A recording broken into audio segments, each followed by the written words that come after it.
Assalamualaikum warahmatullahi wabarakatuh.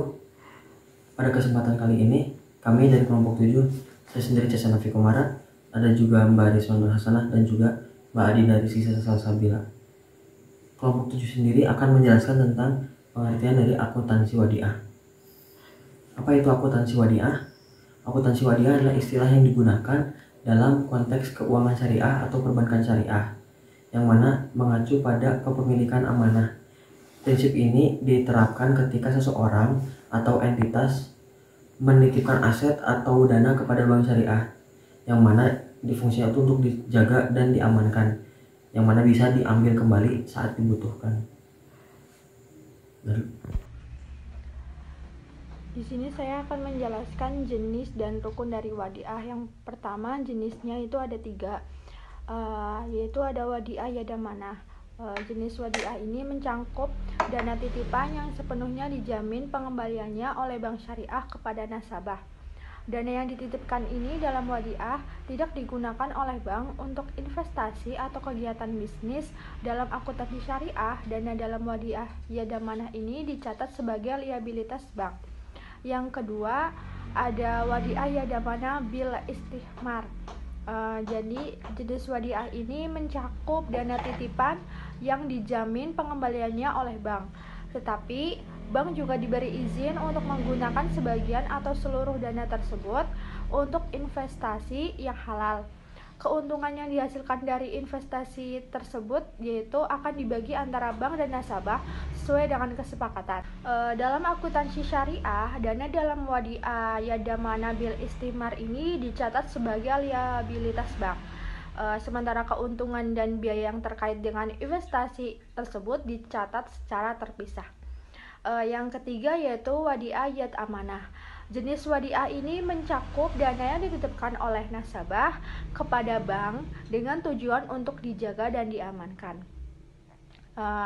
Namun, bank tidak memberikan jaminan pengembalian dana tersebut dan nasabah tidak berhak atas keuntungan yang mungkin dihasilkan dari penggunaan dana tersebut oleh bank. Dalam akuntansi syariah, dana dalam wadiah yad amanah ini dicatat sebagai liabilitas bank. Selanjutnya ada rukun dari wadiah. Yang pertama yaitu ada pelaku yang terdiri dari pemilik barang atau pihak yang menitip dan pihak yang menyimpan. Yang kedua ada objek wadiah berupa barang yang dititipkan. Dan yang ketiga yaitu ijab qabul atau serah terima.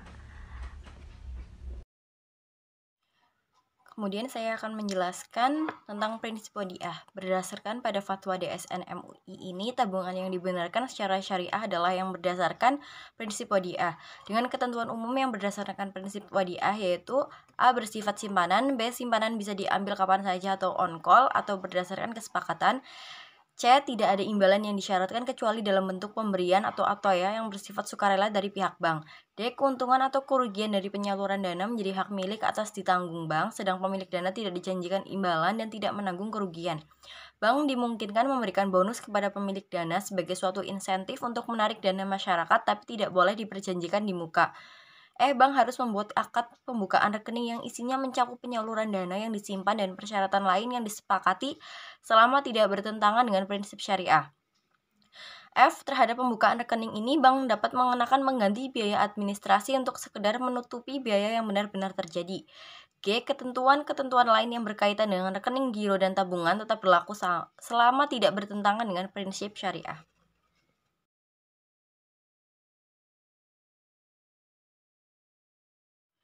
Kemudian karakteristik PSAK 509 tentang wadiah. Paragraf 134, wadiah adalah titipan nasabah yang harus dijaga dan dikembalikan setiap saat apabila nasabah yang bersangkutan menghendaki. Bank bertanggung jawab atas pengembalian titipan. Paragraf 135, wadiah dibagi atas wadiah yadamanah dan wadiah yadamanah. Wadiah yadamanah adalah titipan yang selama belum dikembalikan kepada penitip dapat dimanfaatkan oleh penerima titipan. Apabila dari hasil pemanfaatan tersebut diperoleh keuntungan, maka seluruhnya menjadi hak penerima titipan. Sedangkan dalam prinsip wadiah yadamanah, penerima titipan tidak boleh memanfaatkan barang titipan tersebut sampai diambil kembali oleh penitip. Paragraf 136, penerima titipan dalam transaksi wadiah dapat A. meminta ujroh atau imbalan atas penitipan barang atau uang tersebut, Dan B. Memberikan bonus pada penitip dari hasil pemanfaatan barang atau uang titipan wadiah yadamanah, namun tidak boleh diperjanjikan sebelumnya dan besarnya tergantung pada kebijakan penerima titipan. Selanjutnya, pengakuan dan pengukuran dana wadiah. PSAK 59, paragraf 137, dana wadiah diakui sebesar jumlah dana yang dititipkan pada saat terjadinya transaksi. Penerimaan yang diperoleh atas pengelolaan dana titipan diakui sebagai pendapatan bank dan bukan merupakan unsur keuntungan yang harus dibagikan. Paragraf 138, pengakuan bonus dalam transaksi wadiah adalah sebagai berikut. A. Pemberian bonus kepada nasabah diakui sebagai beban pada saat terjadinya. B. Penerimaan bonus dari penempatan dana pada bank syariah lain diakui sebagai pendapatan pada saat kas diterima. Dan C. Penerimaan bonus dari penempatan dana syariah pada bank sentral diakui sebagai pendapatan pada saat kas diterima. Dan D. Penerimaan bonus dari penempatan dana pada bank non-syariah diakui sebagai pendapatan dana Qardul Hasan pada saat kas diterima.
Pertanyaan dari Mbak Septi, mengapa dana wadiah tidak dapat digunakan untuk investasi dan apa saja yang dapat menyebabkan akad wadiah terputus?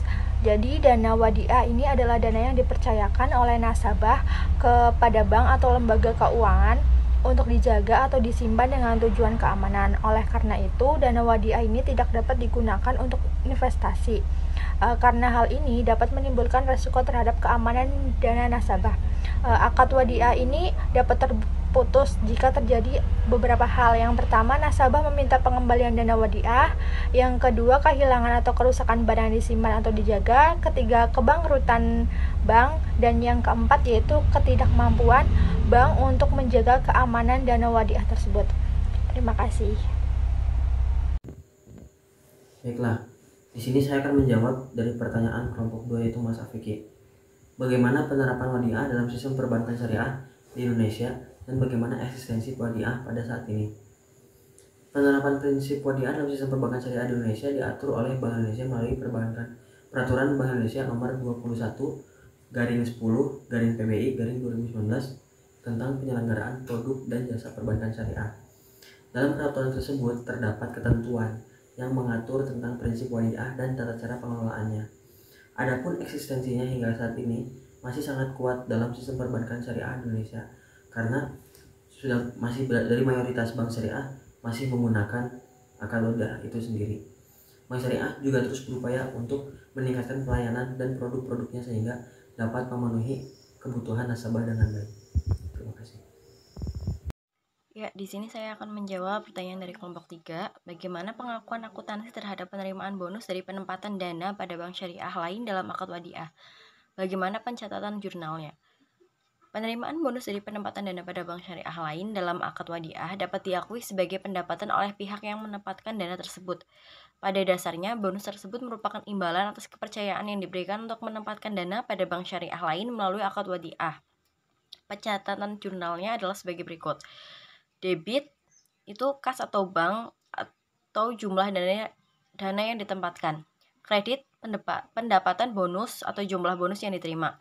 Contohnya, jumlah dana yang ditempatkan Rp 100 juta, jumlah bonus yang diterima 1 juta. Maka pencatatan jurnalnya adalah sebagai berikut.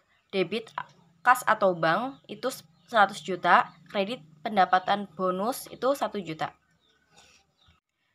Kemudian saya akan menjawab pertanyaan dari kelompok 4. Dalam akuntansi syariah, dana dalam wadiah hayat amanah bil istimar dicatat sebagai liabilitas bank. Sementara keuntungan dan biaya yang terkait dengan investasi dicatat secara terpisah. Itu contoh pencatatan jurnal akuntansinya bagaimana?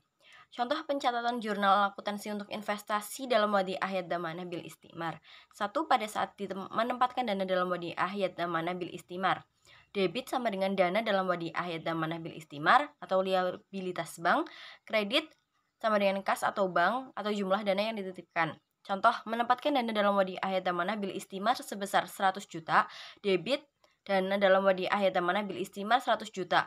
Kredit kas atau bank 100 juta. 2. Pada saat menerima keuntungan dari investasi. Debit sama dengan dana dalam wadiah hayat amanah bil istimar atau liabilitas bank. Kredit sama dengan pendapatan investasi atau jumlah keuntungan yang diterima. Contoh, menerima keuntungan dari investasi sebesar 1 juta. Debit dana dalam wadiah hayat amanah bil istimar itu 1 juta. Kreditnya pendapatan investasi 1 juta. Ketiga, pada saat biaya terkait investasi, debit sama dengan biaya investasi atau jumlah biaya yang dikeluarkan. Kredit dana dalam wadiah hayat amanah bil istimar atau liabilitas bank. Contoh, biaya terkait investasi sebesar 500.000, debit biaya investasi yaitu 500.000, kredit dana dalam wadiah hayat amanah bil istimar yaitu 500.000.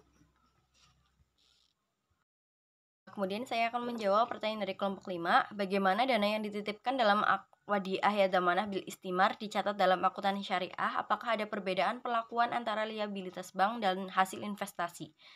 Dalam akuntansi syariah, dana yang dititipkan dalam wadiah hayat amanah bil istimar dicatat sebagai liabilitas bank. Hal ini karena bank syariah bertanggung jawab atas pengamanan dan pemeliharaan dana tersebut, sehingga harus dicatat sebagai kewajiban yang harus dipenuhi bank syariah terhadap nasabah. Perbedaan perlakuan antara liabilitas bank dan hasil investasi terletak pada sifatnya. Dana yang dititipkan dalam wadiah hayat amanah bil istimar merupakan kewajiban bank syariah untuk memelihara dan mengembalikannya kepada nasabah. Sementara hasil investasi merupakan buah dari kegiatan investasi yang dilakukan oleh bank syariah. Karena itu, dicatat secara terpisah untuk memperlihatkan transparansi dan akuntabilitas atas kegiatan bisnis bank syariah. Kemudian saya akan menjawab pertanyaan dari kelompok 6. Bagaimana skema akuntansi akad wadiah dalam produk tabungan muamalah haji dan umroh? Dalam produk tabungan muamalah haji dan umroh, akad yang digunakan adalah akad wadiah hayat amanah. Akad ini merupakan akad yang digunakan oleh bank syariah untuk menerima dana nasabah sebagai wadiah dan menjamin keamanannya. Berikut adalah skema akuntansi akad wadiah dalam produk tabungan muamalah haji dan umroh. 1. Pada saat nasabah menyetorkan dana, debitnya yaitu kas atau bank atau jumlah dana yang diterima, kreditnya yaitu dana dalam wadiah hayat amanah bil istimar atau liabilitas bank. Kedua, pada saat bank syariah memberikan kompensasi, debitnya yaitu dana dalam wadiah hayat amanah bil istimar atau liabilitas bank, kreditnya yaitu pendapatan bank syariah atau jumlah kompensasi yang diberikan. Ketiga, pada saat nasabah melakukan penarikan dana, debitnya yaitu dana dalam wadiah hayat amanah bil istimar atau liabilitas bank, kreditnya yaitu kas atau bank atau jumlah dana yang ditarik.